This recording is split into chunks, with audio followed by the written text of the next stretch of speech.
Okay, so Assalamualaikum dan selamat berpuasa. So hari ni aku nak kongsi sikitlah berkenaan tentang pelaburan saham. So salah satu pelaburan yang tengah hangat sekarang ini disebabkan wabak COVID-19 yang mana kebanyakan negara tengah mengalami kejatuhan ekonomi, and then kebanyakan pasaran saham di dunia juga turut jatuh. So di sebalik krisis yang timbul, pasti akan ada peluang untuk kita buat duit. Antara salah satunya melalui pelaburan saham. So, apa itu saham? Saham adalah pegangan hak milik sesuatu syarikat dalam bentuk equity.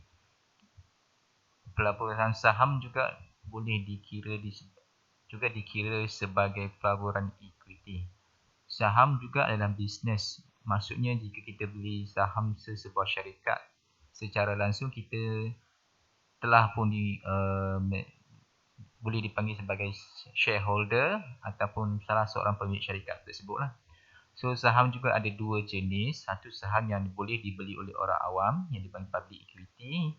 So saham inilah yang kita boleh beli melalui pasaran saham. Itu di Bursa Saham Malaysia lah yang dipanggil KLSE. Dan juga ada juga saham yang tak boleh dibeli oleh orang awam yang dipanggil private equity. Maksudnya saham ni dia tak open.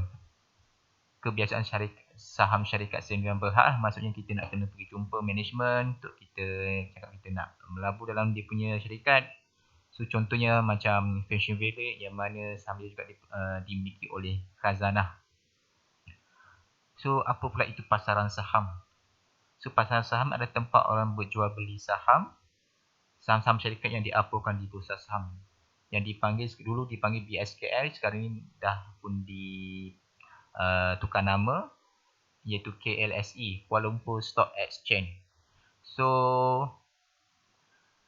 hampir tak silap 1,000 kaunter saham yang ada di Bursa Saham. Dan majoritinya adalah kaunter syariah lah. So kita boleh tengok dekat Suruhanjaya Security senarai-senarai saham yang patuh syariah. Contohnya saham-saham yang ada di Bursa Saham ialah saham Nestle, Dutch Lady, FNN, Power Road. Contoh kalau aku nak tunjuk bukan M Plus ni, so contoh Allston nak tengok.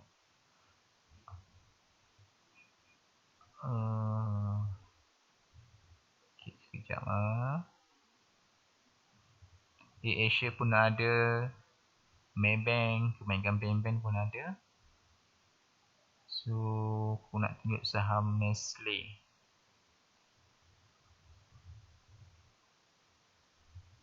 So boleh cakap saham Nestle antara saham yang termahal lah dekat Bursa Saham. Harganya sekarang satu unit lebih kurang berapa, RM137, RM139.80 satu unit. So agak mahal lah. Dan saham paling murah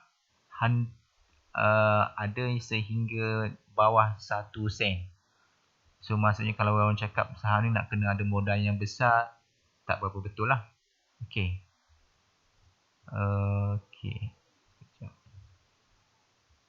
So sesiapa sahaja boleh beli saham di Bursa Saham dengan syarat mempunyai akaun CDS.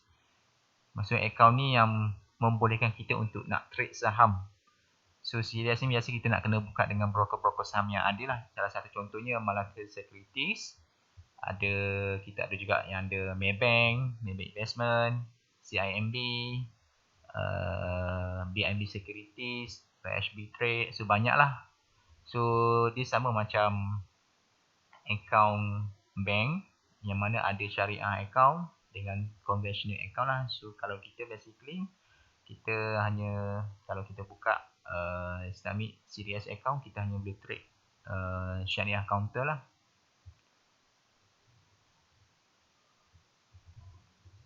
So kenapa syarikat diampunkan?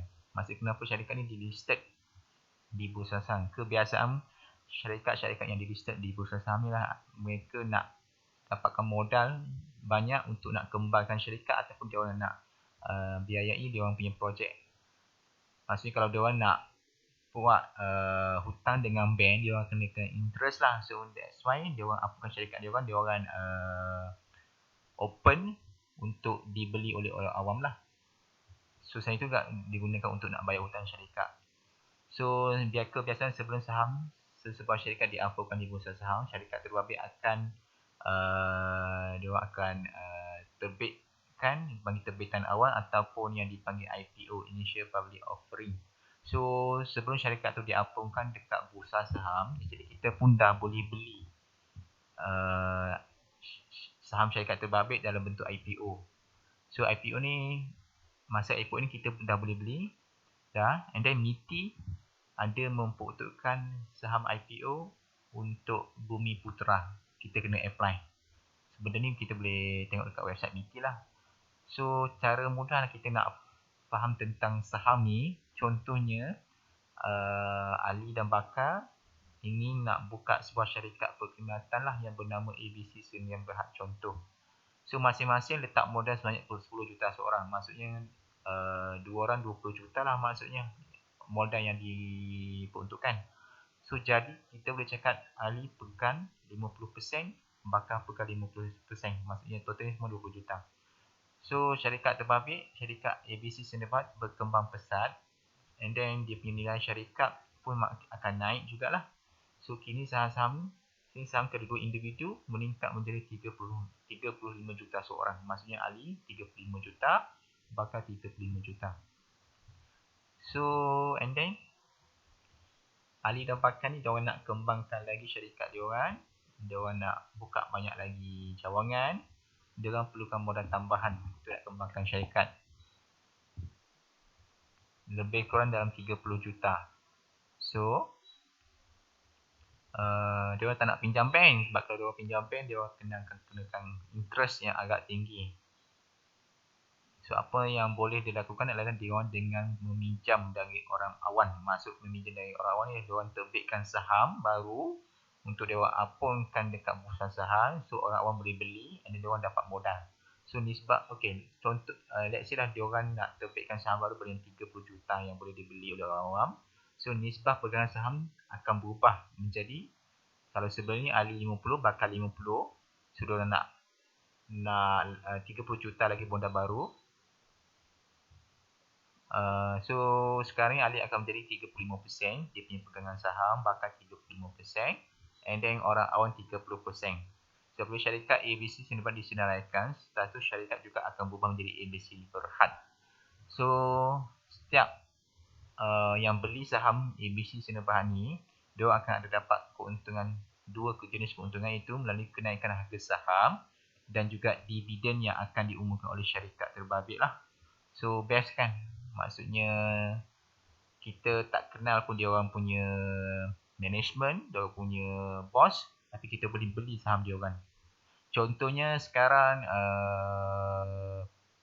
apa tu Mr. DIY, yang mana dia orang pun tengah dalam perancangan untuk nak listedkan dia punya saham di bursa saham lah. So itu saja. So mungkin selepas ini aku akan kongsikan lagi mengenai saham yang lebih detail. So harap video ni bermanfaat lah. Okay, terima kasih.